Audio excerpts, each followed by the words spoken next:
ज्यांचं मुंबई आणि मराठी माणसावर प्रेम आहे त्यांनी आम्हाला साथ द्या. फायनली उद्धव ठाकरे व राज ठाकरे यांनी युतीची घोषणा केली. भाजपच्या बटेंगे तो कटेंगे या नॅरेटिव्ह पुढे ठाकरेंनी आता चुकाल तर संपाल हा नवीन नॅरेटिव्ह ठेवला. राज ठाकरे आणि उद्धव ठाकरे एकत्र येणे हा महाराष्ट्र पॉलिटिक्ससाठी टर्निंग पॉइंट ठरू शकतो का?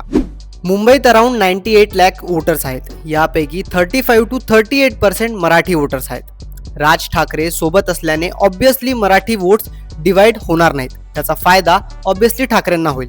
शिवाय मुंबईतील मुस्लिम वोटर्स देखील उद्धव ठाकरे यांच्या पाठीशी आहेत. त्याचा फायदा देखील ठाकरेंनाच होईल. बट ठाकरेंपुढे सगळ्यात मोठं चॅलेंज असेल ते म्हणजे नॉन मराठी वोटर्सचं. नॉन मराठी जागा जर आपण मुंबईतील बघितल्या तर ऑलमोस्ट 88 जागा अशात आहेत जिथे नॉन मराठी वोटर्सचा डॉमिनन्स आहे. नॉन मराठी वोटर्सला डिवाइड करणे आणि मराठी वोटर्सला एकत्रित आणणे हेच ठाकरे पुढचं सर्वात मोठं चॅलेंज असेल. परंतु जर ठाकरेंनी ही निवडणूक जिंकली तर ऑब्विसली हा महाराष्ट्र पॉलिटिक्समधील एक टर्निंग पॉइंट ठरू शकतो.